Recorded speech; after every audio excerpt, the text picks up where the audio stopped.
성도님들 혹시 점 보신 적 있으십니까? 네, 손 들지 마십시오.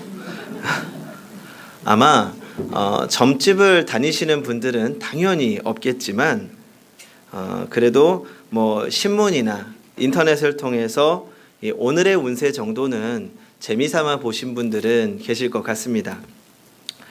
물론 우리는 그리스도인들이기 때문에 그런 이야기를 들어도 그저 흘려듣지만 생각보다 그런 운세나 점에 신경을 쓰는 분들이 많습니다. 그리고 우리는 점집이라고 하면 나이 드신 분들이 더 자주 간다고 생각합니다. 그런데 최근에는 10대부터 30대까지 이 젊은 층들이 점이나 운세를 보기 위해서 점집을 찾아가는 경우가 많다고 합니다. 처음에는 호기심에 타로 카드나 길거리 운세를 보다가 조금씩 영향을 받고 실제로 점집에 가서 부적도 받고 심지어 구슬하는 젊은 세대도 많다고 합니다. 여기에는 여러 가지 이유가 있는데 첫 번째로 진입 장벽이 낮아졌다는 겁니다. 요즘은 점집에 가지 않아도 이 핸드폰으로 운세를 보는 이 어플리케이션을 다운받으면 쉽게 점을 볼 수 있습니다. 그렇게 접근했다가 점점 호기심을 갖고 실제로 찾아가게 되는 거죠. 그리고 두 번째는 경제가 어려워지고 미래가 불확실해지면서 어딘가 의지할 때가 필요한 젊은 층들이 많아졌다는 것입니다. 제가 단순하게 점 보는 행위에 대해서 비판하려고 이야기를 꺼낸 것은 아닙니다. 사람이 힘들고 어려워지면 무엇인가 의지하고 싶은 마음이 커진다는 이야기를 하고 싶은 것입니다. 그들의 불안한 마음은 이해가 됩니다. 지푸라기라도 잡는 심정으로 의지할 곳을 찾는 사람들이 안타까울 뿐입니다. 우리 믿는 사람들에게도 늘 불안과 걱정은 있습니다. 우리의 마음이 힘들고 어려울 때, 특히 미래가 걱정되고 불안할 때 기억해야 될 말씀이 바로 오늘의 이야기입니다. 오늘의 이야기는 예수님께서 떡 7개와 물고기 2마리로 남자만 4,000명을 먹이셨다는 기적의 이야기와 그 뒷이야기입니다. 그래서 칠병이어 사건이라고 부릅니다. 떡 5개와 물고기 2마리로 남자만 5,000명을 먹였던 오병이어 사건과 함께 한국 사람이 가장 좋아하는 이야기입니다. 기복신앙의 뿌리가 되는 말씀 중 하나죠. 내게도 오병이어의 사건을 일으켜 주소서. 내게도 칠병이어의 사건을 일으켜 주소서.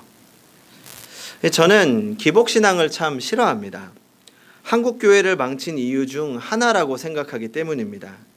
잘 모르시는 분들을 위해서 설명하면 이 기복신앙이라는 건 한마디로 예수 잘 믿으면 복 받아요 라는 신앙입니다. 이 기복신앙이 신앙의 본질을 잃어버리게 하고 믿음의 성숙을 방해했다고 생각하기 때문입니다. 그런데 목회를 하면서 제 생각이 참 많이 바뀌었습니다. 먼저는 성도님들이 기복신앙을 가진 것이 문제가 아니라 그동안 기복신앙을 이용해서 성도들을 무지하게 만들었던 목사들의 문제라는 생각이 들었습니다. 또 무엇보다 성경 말씀을 읽으면서 하나님께서 분명히 자녀들에게 주시고자 하는 복이 있다는 것을 분명히 깨달았기 때문입니다. 성도 여러분, 우리 하나님은 사랑하는 자녀들을 보호하시고 돌보시고 인도하시고 은혜를 베푸시는 하나님이십니다. 신명기 28장 2절로 6절입니다. 내가 내 하나님 여호와의 말씀을 청종하면 이 모든 복이 내게 임하며 내게 이르리니 성읍에서도 복을 받고 들에서도 복을 받을 것이며 내 몸의 자녀와 내 토지의 소산과 내 짐승의 새끼와 소와 양의 새끼가 복을 받을 것이며 내 광주리와 떡반죽 그릇이 복을 받을 것이며 내가 들어와도 복을 받고 나가도 복을 받을 것이니라. 아멘. 분명히 하나님은 복 주시는 하나님이십니다. 그리고 제 생각을 결정적으로 바꾸게 된 계기가 바로 오늘의 이야기입니다. 오늘 말씀에서도 힘이 없고 미래가 불안한 사람들이 예수님께로 또 모여들었습니다. 이번에는 예수님께 모여든 사람들이 남자만 4,000명이었습니다. 이들은 돈도 없고 힘도 없고 어디 하나 의지할 곳 없는 약자였습니다. 이들이 의지할 곳이라고는 기적을 베푼다는 소문이 들리는 예수님밖에 없었습니다. 그래서 예수님을 무작정 쫓아다닙니다. 예수님 따라다니다 보면 뭐 하나라도 떨어지지 않을까 하는 기대감으로 쫓아다니는 사람들이 대부분이었습니다. 물론 예수님의 말씀의 매력을 느끼고 배우고 싶어하는 사람들도 있었을 것입니다. 하지만 대부분은 예수님이 자신의 삶의 문제를 해결해 주기를 원하는 마음으로 따라다니고 있었습니다. 그렇다면 예수님께서 그 무리들의 마음을 모르고 계셨을까요? 알고 계셨습니다. 말씀보다는 당장 어떤 문제 해결을 원한다는 것 너무나도 잘 알고 계셨습니다. 그리고 이 사람들이 얼마 지나지 않아서 예수님을 십자가에 못 박으라고 하는 폭도로 변하게 됩니다. 예수님께서 그 사실을 모르고 계셨을까요? 알고 계셨습니다. 그런데 지금 이들을 바라보는 주님의 마음은 어땠을까요? 8장 2절을 같이 읽어보겠습니다. 같이 읽어보겠습니다. 시작. 내가 무리를 불쌍히 여기노라. 그들이 나와 함께 있은지 이미 사흘이 지났으나 먹을 것이 없도다. 제가 이 말씀을 보면서 예수님께서 우리를 얼마나 아끼고 사랑하시는지 다시 한번 느꼈습니다. 주님은 말씀보다 기적에 관심이 있고 문제 해결을 위해서 찾아온 무리들을 내치지 않으셨습니다. 예수님은 이 무리들을 보면서 불쌍히 여기셨다라고 합니다. 이 말을 직역하면 내 심장이 밖으로 뛰쳐나와 그들에게로 들어갔다라는 표현입니다. 이 헬라인들은 이 정서를 심장이나 간 같은 내장에 있다고 생각했습니다. 그러니까 예수님께서 그 무리들을 보셨더니 무리들의 그 아픈 마음에 깊이 공감하시고 함께 아파하셨다는 것입니다. 그래서 예수님은 그 무리들을 보며 목자 없는 양처럼 여기셨다고 말합니다. 얼마 전에 주민 한 분과 만나서 이야기를 나누게 됐습니다. 이분은 태어나서 교회에 한 번도 다녀본 적이 없는 분입니다. 그런데 어느 날 저에게 묻기를 제가 요즘 힘든 일이 있는데 이 교회 한번 가봐도 될까요? 라고 물어보시는 겁니다. 그래서 제가 당연히 되죠 라고 말씀드렸습니다. 그랬더니 이 가보고는 싶은데 민망하다는 겁니다. 그동안 한 번도 교회 가볼 생각 안 하다가 자기가 힘든 일이 있어서 교회를 찾아가 보자니 이 민망하다는 거죠. 그래서 제가 단호하게 말씀드렸습니다. 걱정 마세요. 예수님 절대 문전박대 안 하십니다. 오히려 기다리고 계실 거예요. 성도 여러분, 마음이 답답하고 힘이 들 때, 세상 의지할 곳 없을 때 그때 가장 먼저 주님을 찾으시기 바랍니다.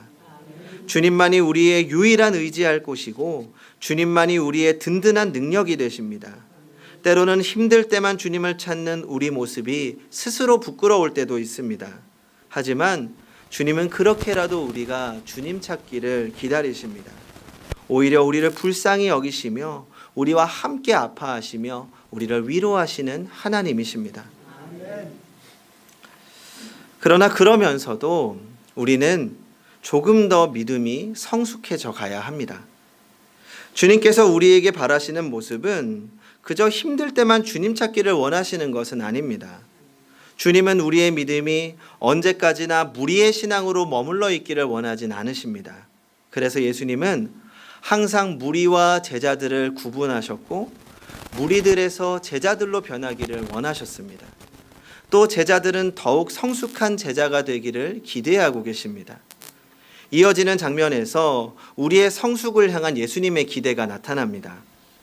이제 예수님께서 칠병이어의 기적을 베풀고 났더니 또 예수님께 시비를 거는 사람들이 나타났습니다. 누구였을까요? 8장 11절을 같이 읽어보겠습니다.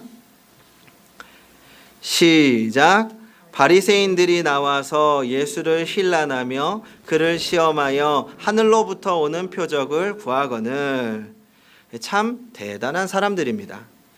조금 전에 칠병이어의 기적이 있었는데도 더 큰 기적을 보여주어야만 당신의 말을 인정하겠다는 겁니다.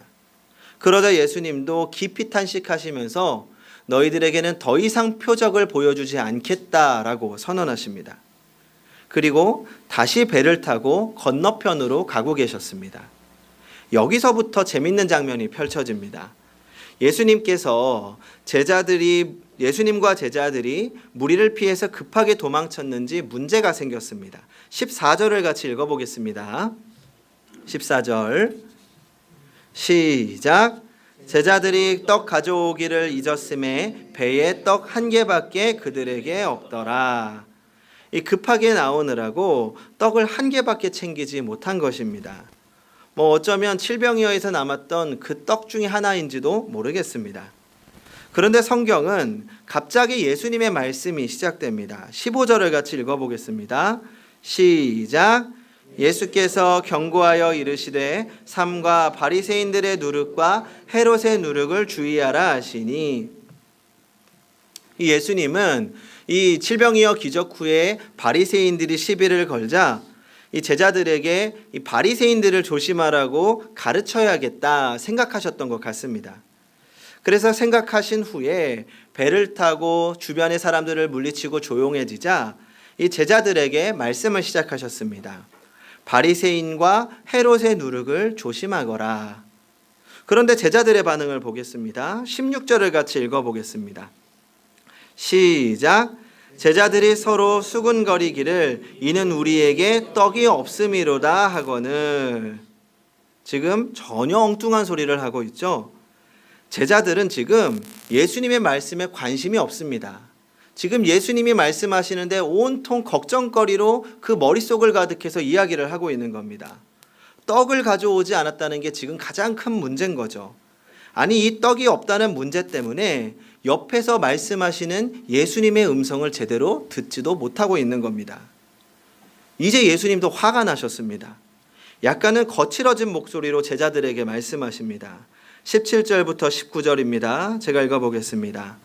예수께서 아시고 이르시되 너희가 어찌 떡이 없음으로 수군거리느냐? 아직도 알지 못하며 깨닫지 못하느냐? 너희 마음이 둔하냐? 너희가 눈이 있어도 보지 못하며 귀가 있어도 듣지 못하느냐? 또 기억하지 못하느냐? 내가 떡 5개를 5,000명에게 떼어줄 때에 조각 몇 바구니를 거두었더냐? 이르되 12이니이다. 그러니까 지금 예수님은 제자들의 기억력에 답답하신 겁니다. 사실 이미 칠병이어 사건 때도 예수님이 화가 나실 만한 답답했던 장면이 하나 있습니다. 혹시 뭔지 아시겠습니까? 오늘 칠병이어 사건이 있기 얼마 전에 오병이어의 사건을 경험했습니다. 이 제자들은 오병이어 사건을 경험하면서 먹을 문제를 해결해 주시는 예수님을 경험했습니다. 그런데 예수님께서 지금 오늘 8장에서 무리들이 불쌍해서 먹을 것을 주었으면 한다는 그 의사를 비추시니까 제자들이 뭐라고 합니까? 4절입니다. 제자들이 대답하되 이 광야 어디서 떡을 얻어 이 사람들로 배를 부르게 할 수 있으리까? 이 얘기를 전에 오병이어 사건에 있을 때도 한번 했습니다. 조금 전에 오병이어 사건을 경험했는데 그때 떡이 없을 때에도 예수님께서 채워주시는 것을 경험했는데 여전히 먹을 것을 찾고 있습니다. 그래도 우리 대단하신 예수님 화내지 않고 한 번 더 차분하게 말씀하시죠. 그래, 너희한테 지금 떡이 몇 개 있니? 물어보시니까 떡 7개와 물고기 2마리로 사람들을 다 먹이십니다. 그리고 이번에는 7광줄이 남았습니다. 그러면 이쯤 되면 더 이상 먹을 문제로 고민할 필요가 없다는 것을 깨달아야 됩니다. 지금 내 손에 떡이 1개 있든지 떡이 10개 있든지 간에 주님이 함께 하시면, 주님의 말씀을 따라가면 주님이 먹이신다라는 걸 깨달아야 됩니다. 그런데 지금 제자들은 또 먹을 떡이 하나밖에 없다고 걱정하고 있는 것입니다. 그것도 예수님께서 옆에서 말씀하고 계시는데 주님의 말씀은 들리지 않고 주님의 말씀에는 관심이 없고 지금 당장 현실의 문제에만 얽매여 있는 것입니다.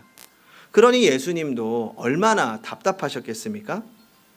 그런데 이 제자들의 모습이 남 이야기 같지 않습니다. 우리가 현재의 문제를 걱정하고 미래를 불안해하는 가장 큰 이유가 무엇입니까? 그동안 주님께서 우리에게 베푸신 은혜를 잊어버렸기 때문입니다. 지금까지 우리의 인생을 돌아보면 주님의 은혜로밖에 설명할 수 없는 수많은 일들이 있습니다. 주님께서 나에게 은혜로 함께 하셨다는 것을 너무나도 잘 알고 있습니다. 그런데 당장 현실의 문제가 닥치면 그동안의 은혜는 잊어버리고 불안해지는 것입니다. 그런 우리들에게 주님이 말씀하십니다. 아직도 걱정하느냐? 그동안 너희 인생에 부족함이 없이 채워주었는데 왜 지금 없다고 걱정하느냐? 받은 은혜를 기억하거라. 성도 여러분, 우리의 현재가 불안하고 걱정되고 미래가 불안할 때 그때 우리 모든 인생에 함께 하셨던 하나님의 은혜를 기억해야 합니다. 하나님께서 지금까지 우리를 인도하셨던 것처럼 앞으로도 우리를 인도하실 것이기 때문입니다. 제가 늘 자신 있게 말씀드릴 수 있는 이유가 있다면 저 또한 살아온 모든 순간에 하나님의 은혜를 경험했고 지금도 그 은혜를 경험하고 있기 때문입니다. 제가 전에 중학교 시절에 아버지 사업 실패로 가정이 어려워졌다는 이야기를 많이 드렸습니다.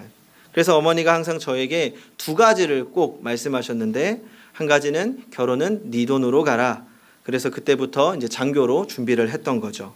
그리고 또 한 가지는 대학교는 네 힘으로 다녀야 된다. 당연히 당시 형편으로는 이 학비를 지원해 줄 수가 없었기 때문입니다.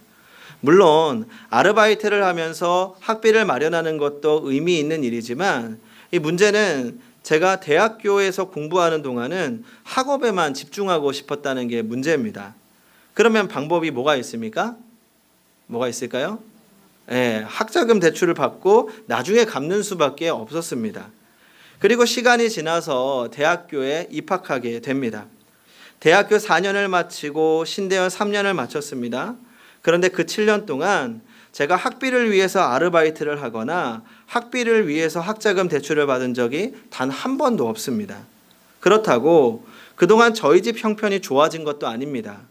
대학교 2학년 때부터 4학년 때까지는 새로 옷 한 벌 사기 어려울 정도로 형편이 어려웠습니다. 그러면 어떻게 제가 7년 동안 공부할 수 있었을까요? 놀랍게도 순간순간마다 하나님께서 채워주시는 것을 경험했습니다. 대학교 첫 등록금부터 소망교회 김지철 목사님의 사모님이 들어가기 전부터 이미 1년 전부터 준비를 해주셨고, 또 2학기 때는 그동안 조금씩 모아놓은 돈과 성적 장학금을 조금 받게 되면서 1학년을 무사히 마칠 수 있었습니다. 그래도 이제 3년이 남았습니다. 이 고민하고 있던 중에 이제 청년 시절에 섬기던 교회에서 이 교육전도사 제의가 들어왔습니다. 당시에 제가 22살밖에 되지 않았는데 이 파격적인 제의를 하신 겁니다. 이 덕분에 그 사례비를 좀씩 모으고 교회에서 아주 조금 주는 장학금을 모아서 학교를 마칠 수가 있었습니다. 그리고 신대원을 입학하게 된 거죠. 이 문제는 신대원 등록금이 문제였습니다. 왜냐하면 당시에 섬기던 교회의 사례비와 장학금으로는 이 신대원 등록금을 감당할 수가 없었기 때문입니다.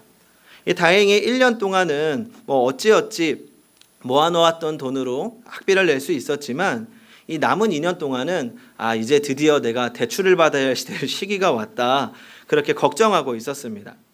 그러면서도 제 안에는 다른 고민이 생긴 거죠. 왜냐하면 제가 이제 신대원에 들어갔기 때문에 전액 장학금을 주는 조건의 교회들을 충분히 갈 수 있게 된 겁니다. 그동안 사역하던 교회도 좀 오래됐고 좀 더 좋은 조건의 교회로 가서 이 경험도 쌓고 장학금도 받으면 좋지 않을까, 그런 생각을 하게 된 겁니다. 그런데 그런 마음이 들 때 이건 하나님이 원하시는 일은 아니다라는 생각이 들었습니다. 어떤 돈에 따라서 조건에 따라서 교회를 옮기는 건 옳지 않다는 생각이 들었습니다. 그리고 그 교회에서도 하나님이 원하시는 사역이 있다는 생각에 차라리 대출을 받고 작은 교회에 남아서 봉사하기로 마음을 먹었습니다. 그런데 2학기가 지나고 나서 학교에서 연락이 왔습니다. 이번에 선우준 전도사님이 장학금을 받게 됐다는 겁니다. 그런데 이 장학금이 어떤 장학금이었냐 하면 앞으로 남은 2년 동안 매 학기마다 이 100만 원을 지원하겠다는 파격적인 장학금이었습니다. 원래 이 장학금도 2년마다 2명씩만 뽑는 특별한 장학금이었습니다. 너무 감사했죠? 조금 모자랐지만 큰 은혜였습니다. 그리고 이제 장학금을 받으려고 갔는데 깜짝 놀랐습니다. 200만 원을 주는 겁니다.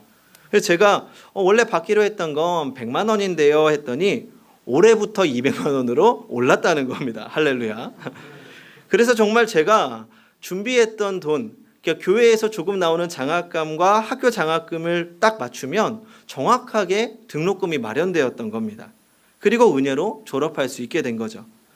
이 시간이 지나고 나서 생각해 보니까 저보다 훨씬 잘 사는 친구들도 학비를 위해서 대출도 받고 아르바이트를 하는데 지난 10년 동안 훨씬 가난한 제가 한 번도 대출을 받거나 학업에 지장을 받은 적이 없는 겁니다. 그리고 나서 드디어 최근에 제가 중학교 3학년 때 드렸던 기도가 같이 생각이 난 겁니다. 혹시 기억하십니까? 아버지 사업이 망했을 때 어머니와 함께 손을 잡고 울면서 드린 기도였습니다. 하나님, 저를 사용하신다고 말씀하셨잖아요. 약속하셨잖아요. 제 공부는 하나님께서 책임져 주세요. 저 공부에 집중할 수 있게 도와주세요. 그 기도를 들으셨다고 믿습니다. 정말 10년 동안 공부에만 집중할 수 있도록 하나님이 부족함 없이 채워주셨던 것입니다. 성도 여러분, 하나님의 일에 힘쓰는 자는 하나님이 책임지십니다. 이것은 제가 그동안 살아오면서 경험한 것을 고백하는 겁니다. 저뿐만이 아니실 겁니다. 저와는 다른 형태로 우리 성도님들의 모든 삶의 순간에 하나님께서 부족함 없이 오늘 여기까지 채워주셨는 줄 압니다. 지난 우리의 모든 삶을 돌아보면 그 모든 순간이 하나님의 은혜입니다. 부족함 없이 여기까지 인도하셨습니다. 하나님 없이 우리는 여기까지 올 수 없었습니다. 그 하나님께서 오늘 우리와 함께 하십니다. 그러므로 문제에 집중하는 것이 아니라 주님의 말씀에 집중하시기 바랍니다. 은혜를 기억하고 하나님을 신뢰할 때 걱정과 두려움이 사라지고 그때부터 기대가 시작됩니다. 이것은 한 사람의 개인적인 인생일 뿐만 아니라 우리 교회에도 동일하게 적용되는 이야기입니다. 그동안 우리 교회에 베푸신 은혜를 기억하고 교회가 하나님 나라를 위해서 일할 때 하나님께서 책임지시고 인도하실 것입니다. 올 한해 행복한 교회 3가지 비전을 기억하십니까? 복음전도, 소그룹 교제, 어린이 부서. 그 중에서 최근에는 어린이 부서를 통해서 다시 한번 하나님의 일하심을 경험하고 있습니다. 이 올해 비전이 연초에 발표되고 나자 한 청년 선생님이 신나서 저에게 이야기하는 겁니다. 올해 비전이 어린이 부서라는 이야기를 들은 것만으로도 이미 다 이루어진 것 같다는 겁니다. 그동안 교회가 비전으로 세웠던 부서가 다 성장했던 것처럼 어린이 부서도 하나님께서 이루실 것이 확신되어지고 기대가 된다는 겁니다. 제가 그 이야기를 들으면서 하나님께서 뭔가 하시긴 하시려나 보다라는 생각이 들었습니다. 물론 그 순간까지도 비전으로는 세웠지만 무엇 하나 구체적으로 세워진 일이 없습니다. 다만 이 어린이 부서 전도사님이 큰 결심을 해주셔서 주중에 하던 일 그만두시고 교회 사역에 힘을 내기로 결심하신 것뿐입니다. 이 전도사님도 생활이 어려워지는데도 하나님 나라를 위한 마음으로 결단하신 거죠. 그리고 함께 고민했지만 여전히 무엇을 구체적으로 해야 될지 전혀 정하지 못했습니다. 그런데 2달 전쯤에 선배 목사님으로부터 전화 한 통을 받았습니다. 혹시 행복한 교회에서 마을형 청소년 케어를 할 수 있겠냐는 겁니다. 그동안 진행하고 있던 교회에 사정이 생겨서 한 자리가 비게 되었는데 행복한 교회에서 가능한지 물어보는 겁니다. 이 마을형 청소년 케어가 뭔가 하면 교회와 초등학교 그리고 구청이 함께하는 방과 후 프로그램입니다.